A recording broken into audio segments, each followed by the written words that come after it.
Hello दोस्तों, आप सभी लोगों को स्वागत है इस वीडियो में। तो आज के इस वीडियो में हम देखेंगे कि जो हाल ही में यूपीएससी का रिज़ल्ट आया है 2021 का रिज़ल्ट, और उसमें जो रैंक 3 है, आईएएस का जो रैंक 3 है गामिनी सिंगला, उनका हम टेस्ट कॉपी देखेंगे, जनरल स्टडीज़ का टेस्ट कॉपी देखेंगे जो कि उन्होंने 28 दिसंबर 2021 को दिया था। तो चलिए देखते हैं कि उनका एक्चुअली आंसर राइटिंग का अप्रोच क्या है और वो क्वेश्चन को कैसे हैंडल किए हैं और हमारा कैसा अप्रोच होना चाहिए, क्योंकि हम पढ़ तो बहुत लेते हैं प्रिपरेशन के दौरान, बहुत सारी किताबों, न्यूज़पेपर, करंट अफेयर मैगजीन्स से हम बहुत सारे नॉलेज इकट्ठा कर लेते हैं, पर वो नॉलेज को हम उत्तर खाता में, परीक्षा के उत्तर खाता में वो डाल नहीं पाते हैं, जो कि हमारा आंसर को इफेक्टिव नहीं कर पाता है। तो इस वीडियो बनाने का मेरा मुद्दा ये है कि हम टॉपर्स की जो अप्रोच है उन्हें फॉलो करें, देखें कि उनका जो आंसर राइटिंग का एक्चुअल अप्रोच है वो कैसा है, और ये हमें बहुत मददगार साबित हो सकता है। तो चलिए देखते हैं। तो हमारा जो मेन मोटो है, उसे क्वेश्चन को पहले अंडरस्टैंड करना होगा, समझना होगा क्वेश्चन को पहले, ये क्वेश्चन में क्या बताया गया है और टॉपर ने कैसे क्वेश्चन को एड्रेस किया है। क्वेश्चन का जो डिमांड है वो डिमांड को एड्रेस करना बहुत ही ज़रूरी है।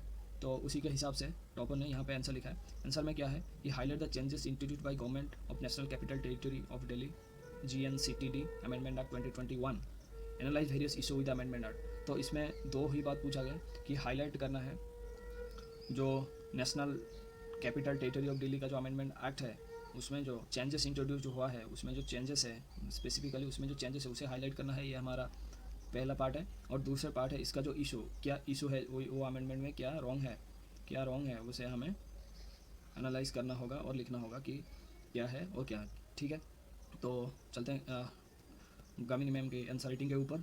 जैसे कि पहले क्वेश्चन में उन्होंने सीधा जो एनसीटी अमेंडमेंट एक्ट के बारे में थोड़ा लिखा है कि government of NCT amendment act 2021 has made the significant changes in the government structure of NCT. वो सिंपल सी बात है, 2 3 से 4 लाइन में, 1 2 3 4 3 to 4 लाइन में उनकी बात रख दी है, जो कि बहुत बढ़िया इंट्रोडक्शन है किसी भी आंसर के ऊपर। तो जैसे आप लोगों को पता है कि कोई भी आंसर का 3 ही पार्ट होता है, इंट्रो, बॉडी और कंक्लूजन। तो इंट्रो शुरू करने का पहला ही तीन तरीका है। पहला है कि उसका जो डेफिनेशन बता दीजिए, दूसरा है कि उसका जो हिस्ट्री है या फिर क्रोनोलॉजी है उसे बता दीजिए, या तीसरा तरीका बहुत अच्छा तरीका है कि कोई एक फैक्ट या फिर फिगर देके उसे, या फिर स्टैटिस्टिक्स देके उसे अच्छे से समझा दीजिए। तो ये 3 तरीका है इंट्रोडक्शन लिखने का, और हर एक टॉपर ये तरीका को अपनाते हैं। तो हम देखते हैं। तो ये पहला हो गया हमारा कि इंट्रोडक्शन बहुत अच्छा, बहुत बढ़िया लिखा है, शानदार तरीके से लिखा है मैम ने। इसके बाद चेंजेस इन इंट्रोड्यूस्ड, देखिए पूरा सीधा पॉइंट पे आए हैं कि यहाँ पे बताया होता है ना कि क्या चेंजेस इंट्रोड्यूस हुआ में इस एक्ट में, GNCTD एक्ट में क्या चेंजेस है। तो सीधा चेंजेस मेंशन करके पूरा बोल्ड उसके चारों तरफ एक मार्क कर दिए हैं, और सीधा पॉइंट एनहांस में आया है कि enhance the signification the role of lieutenant governor की, जैसे दिल्ली और पुडुचेरी हमारा यूनियन टेरिटरी, जिसमें कि हमारा लेजिस्लेटिव असेंबली है, उसमें कैसे रोल होता है कि लेफ्टिनेंट गवर्नर को, कि सीएम के ऊपर लेफ्टिनेंट गवर्नर रहते हैं। तो क्या है वो इशू, क्या है, तो पूरा डिटेल्स चेंजेस जो हुआ है वो चेंजेस क्या इंट्रोड्यूस हुआ है पूरा पॉइंट में। Delhi government is directed to make decision only after the consultation with the governor. यह है governor's right to refer any decision to president for his assent. No power of the government to make the administration changes. फिर ये जो तीन, ज़्यादा नहीं, 3 मुद्दा जो क्या क्या चेंजेस हुआ है, वो 3 मुद्दे को आराम से बताया गया है, जो कि पहला पार्ट कवर हो गया।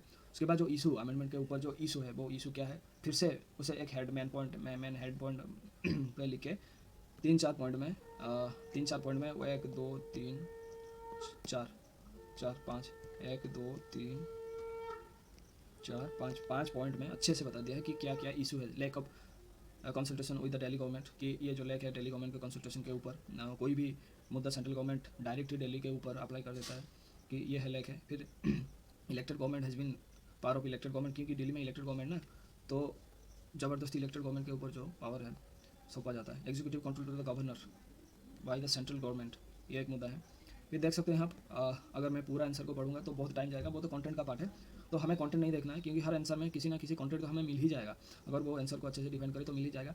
तो सीधा क्वेश्चन को एड्रेस किया है, बॉडी में क्वेश्चन का 2 पार्ट को एड्रेस किया है, और पहले तो इंटर हो गया, फिर कंक्लूजन में फिर से देखिए 3 4 लाइन में conclusion. Civil society must be consulted and their opinion and needs must be incorporated and fresh amendment must be bright. तो ये एक वे फॉरवर्ड दिया गया है इस क्वेश्चन में। तो शानदार क्वेश्चन था। तो चलिए नेक्स्ट क्वेश्चन में चलते हैं। ये क्वेश्चन को अच्छे से देखते हैं। क्वेश्चन में ये लिखा है कि there are valid argument for continuing with sedition law in 21st century democratic India, discuss the light of the debate surrounding on it. ये क्वेश्चन में भी दो पार्ट है। पहले पार्ट में बताया गया कि valid argument continuing sedition law 21st century in democratic India को, ये राजद्रोह कानून, सेडिशन लॉ मतलब जो राजद्रोह का कानून 21st सेंचुरी में जो कि वैलिड है एक डेमोक्रेटिक कंट्री में, कि ये वैलिड है या नहीं है, इसे क्या क्या कहा गया कि डिस्कस कीजिए in the light of debate surrounding on, discuss कीजिए कि ये राइट है या रॉन्ग है। तो पहले तो हमें एड्रेस करना, मेरा जो समझ है तो पहले तो हमें एड्रेस करना होगा कि सेडिशन लॉ क्या है, what is actually sedition law, and argument for containing the sedition law, argument to favour the sedition law and argument that oppose the sedition law.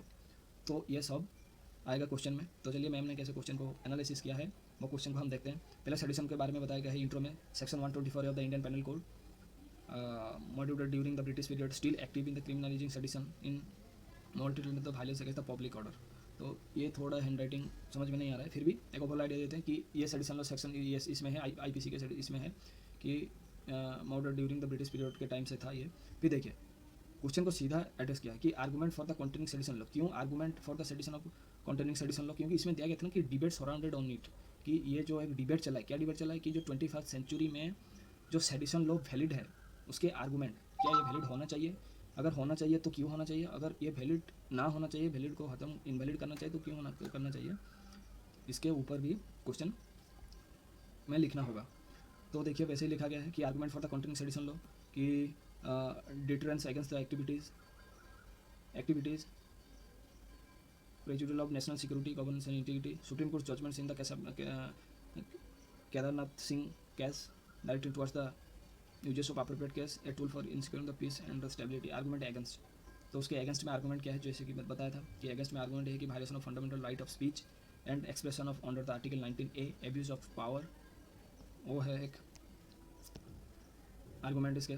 फिर even the United kingdom government, ये क्या है, अब आप पढ़ सकते हैं सीधा, मैं धीरे से स्क्रॉल कर रहा हूँ, आप पढ़ सकते हैं। फिर वे फॉरवर्ड दिया गया है, क्या आगे क्या होना चाहिए। तो देखिए हर क्वेश्चन को, जैसे कि दो क्वेश्चन मैंने डिस्कस किया और दोनों क्वेश्चन में ये बताया गया है कि क्वेश्चन का अप्रोच क्या होना चाहिए। हमें ये सीख मिलता है कि क्वेश्चन का हर एक पार्ट को हमें एड्रेस करना होगा आंसर पेपर में, और एक फैक्चुअल बेसिस पे हमें अप्लाई करना होगा। ये बाबा टाइप का ज्ञान नहीं चलेगा, फेंकू टाइप का ज्ञान नहीं चलेगा, हमें फैक्ट के बेसिस के ऊपर, जजमेंट के बेसिस के ऊपर बात करना होगा। और जो भी आर्गूमेंट है वो आर्गूमेंट को हमें धीरे धीरे 1 2 3 4 करके हमें प्रूव करना होगा वो सब आर्गूमेंट को। अच्छा, उसके बाद तीसरे क्वेश्चन पे आते हैं। तीसरा क्वेश्चन ये है, identify the issue that have contributed to a decline of performance of parliamentary standing committee, how can this issue be address. तो ये सीधा बताया गया कि कीवर्ड इसमें है कि पार्लियामेंट्री स्टैंडिंग कमेटी कि जो पार्लियामेंट्री हमारा स्टैंडिंग कमेटी है इसमें इशू है आया है। क्या इशू आया है कि इसका जो परफॉर्मेंस है वो परफॉर्मेंस धीरे धीरे घटता जा रहा है। तो how can this issue be address, तो ये जो इशू है इसका अप्रोच क्या होना चाहिए, इसको हम सब कैसे करेंगे कि इसका जो परफॉर्मेंस है वो ना कम है। तो वो शुरू करने से पहले देखिए, पहले तो ये पार्लियामेंट्री स्टैंडिंग कमेटी क्या है इसे हमें एड्रेस करना होगा, कितने टाइप का पार्लियामेंट्री स्टैंडिंग कमेटी है इसे हमें वो अलग बात हो जाएगा। तो ये हमें बताना होगा कि पार्लियामेंट्री स्टैंडिंग कमेटी के एक्चुअली में क्या होता है, और जो इसका जो इशू है, जो डिक्लेन में इसका जो इशू क्या इशू है, क्यों ये डिक्लेन में जा रहा है, इसका परफॉर्मेंस वो हम डिस्कस करेंगे। और ये डिक्लाइन कैसे ना हो, फ्यूचर में डिक्लाइन को कैसे रोका जा सके ये हमें एड्रेस करना होगा। तो इसमें भी क्वेश्चन का दो पार्ट है। पहले पार्ट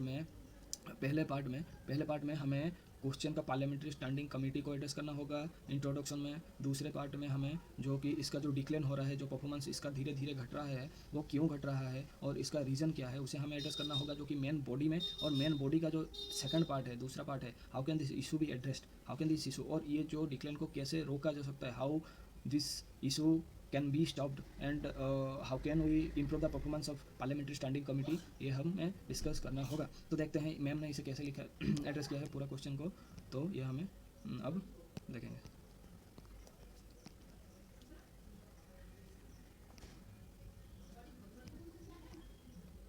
देखिए, parliamentary standing committee in the central Lok Sabha session, most of the bills passed without the referring parliamentary committee, showcase of the decline of the performance. अच्छा, ये इंटरमेंट बता दिया गया है। फिर issue content of the decline, क्यों डिक्लाइन हो रहा है इसका performance, lack of the parliamentary oversight, ये पहला पूरा पॉइंट देकर बताया। दूसरा point, increase the absence of member, short tenure, lack of adequate training, ये पूरा lack of the political will province, ये पूरा पॉइंट देंगे। फिर way to address the issue, कैसे ये एड्रेस को इशू किया जा सकता है, जो कि क्वेश्चन में बताया गया पूरा सीधा टेन्योर ऑफ द कमिटी, इनकी the tenure of the committee को इसे इम्प्रूव किया जा सकता है।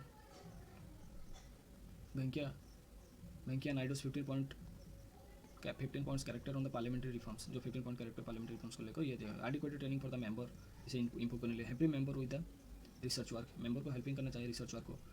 Public awareness the rule of parliamentary committee, about the rule of parliamentary committee. तो ये सब पॉइंट दिया गया है, जो कि एक जेनरिक पॉइंट है, इसे कोई भी लिख सकता है, पर क्वेश्चन समझ में आना चाहिए कि क्वेश्चन में क्या बताया गया है। फिर लास्ट में कंक्लूजन दिया गया है कि committee plays an important role in the keeping checks against the hasty decisions and by including all parties in discussion they must be strengthened।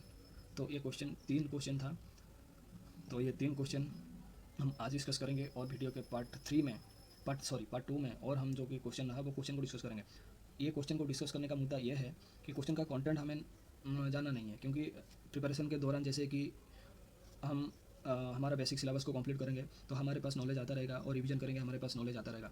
पर मेन मुद्दा यह है कि वो जो क्वेश्चन है क्वेश्चन को एग्जाम हॉल में समझना वो एक कला है, वो एक आर्ट है। वो आर्ट एक दो दिन में वो आर्ट डेवलप नहीं होगा, वो हमें प्रैक्टिस से डेवलप होगा। और वो प्रैक्टिस हमें टॉपर के कॉपी से पता चलेगा कि टॉपर एक्चुअल में कैसे आंसर लिखते हैं।